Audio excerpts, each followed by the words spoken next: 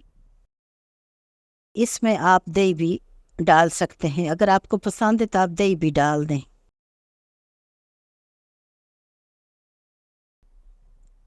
اب اس میں نے ڈال دیا گرم مسالہ. آپ نے نوٹ کیا شروع سے لے کے آخر تک اس میں نمک، مرچ، ہلدی اور لہسن، پیاز، ٹماٹر، صرف یہی کچھ ڈلا ہے اور کچھ بھی نہیں ڈالا. یہاں گرم مسالہ ڈلا ہے، کلر بھی بہت اچھا ہو گیا. گریوی جو بہت خشک ہم نے نہیں کرنی، یہ بھی تیار ہو گئی ہے. اب اس کو نا ایک سائڈ پہ رکھتے ہیں. اب اس کا دوسرا ایسا جو ہے، دوسرا پروسیس ہم کرتے ہیں ریسیپی کا دوسرا ایسا.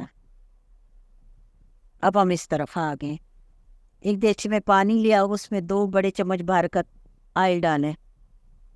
پانی کو اوپر سے ہم نے اس لیے ڈھانپا ہے کہ یہ جلدی بوائل ہو جائے. پانی بوائل ہو گیا، جو چاول میں نے آدھا گھنٹہ پہلے دھو کے بھگو کے رکھے تھے وہ میں نے اس میں ڈال دیے. ویورز میں جب بھی چاول بناتی ہوں، چاہے وہ پلاؤ ہو یا بوائل کرنے ہو، تو میں انہیں زیادہ ٹائم بھگوتی ہوں. میرے چاول کافی ان کی لینتھ اچھی ہوتی ہے، وہ اسی وجہ سے کہ میں انہیں کافی دیر بھگو کے رکھتی ہوں. کیونکہ باسمتی چاول ہوتے، سیلا تو ہوتے نہیں، ان میں تو مجھے مزہ نہیں آتا. تو یہ جو ہے مجھے پھر ان کی لینتھ جو ہے تھوڑی لمبی چاہیے، تو میں نے زیادہ پھر ٹائم دیتی ہوں.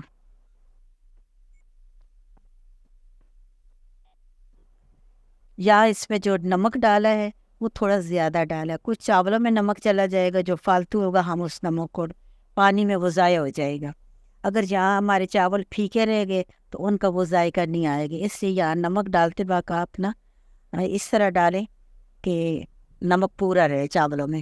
آپ لینتھ دیکھ سکتے ہیں، چاولوں کو دیکھیں، ان کی لینتھ دیکھیں. چلیں، یا جو ٹھنڈا پانی میں نے ڈالا ہے اس کے پروسیس کو روکنے کے لیے، مزید ہمارے چاول جو ہیں وہ گلے نہیں، زیادہ نرم نہ ہو، اس لیے میں نے اس میں پانی ڈالا ہے. پانی جب بوائل ہوگا تو چاول ابھی سافٹ ہمارے جو ہیں نا مزید نہیں ہوں گے. بس پانی بوائل ہوا، یہ دیکھیں چاولوں کو دیکھیں، یہ بس. اب ہم اس کے جو تھوڑا بہت پانی ہے ہم اس کو گرا دیں گے. نیچے توا رکھا ہے، اس کے اوپر پھر میں نے یہ اپنا برتن رکھا ہے، اس میں نے مکھن ڈال دیا. مکھن کے میں نے چھوٹے چھوٹے پیس کر کے ڈال دیے. اور اس میں نے جو ڈالا ہے 2 چمچ ڈالڈا گھی ڈالا ہے. اس کی خوشبو بہت اچھی ہوتی ہے اور چاول جو ہے بندہ کھاتا ہی جاتا ہے. چلے اب میں نے دم پہ چھوڑ دیا ہے. انشاءاللہ 10 منٹ کے بعد ہم اس کا دم اٹھاتے ہیں، پھر دیکھتے ہیں کہ کیا بنا ہے. چل 10 منٹ بعد ہم نے اس کا کور اٹھایا. چاول ہمارے بہت ہی خوب، ایک تو یہ بالکل وائٹ ہے، اس میں کچھ بھی نہیں ڈلتا. دوسرا یہ ہے کہ لمبے چاول ہیں ہمارے، بوائل چاول ہیں لیکن ان کی لینتھ اچھی ہے. اب جو گریوی تیار کی تھی، اب ہم اس گریوی کے ساتھ اس کو ڈش آؤٹ کرتے ہیں. آپ اس طرح بنائیں، میرے ساتھ شیئر کریں اور مجھے اپنے کامنٹس میں بتائیں کہ آج کی ریسپی کیسی تھی. مجھے امید ہے کہ آپ لوگوں کو آج کی ریسپی بھی بہت پسند آئے گی، کیونکہ یہ یونیک سی ریسپی ہے. اس طرح کے کھانے دوسرے لوگ بہت پسند کرتے ہیں. ہمارے پاکستانی کھانے تو لاجواب ہیں. تو انشاءاللہ ایک نئی ریسپی کے ساتھ پھر آؤں گی. آپ اس کو بنائیں، انجوائے کریں. میں بھی کھاتی ہوں، اس کو انجوائے کرتی ہوں. بھائی 10 مہینوں میں اللہ حافظ. جہاں رہو خوش رہو. اللہ تعالیٰ آپ لوگوں کو اپنی حفظ و ایمان میں رکھے اور اپنی رحمت کے دروازے کھول دے آپ لوگوں کے لیے. اللہ حافظ.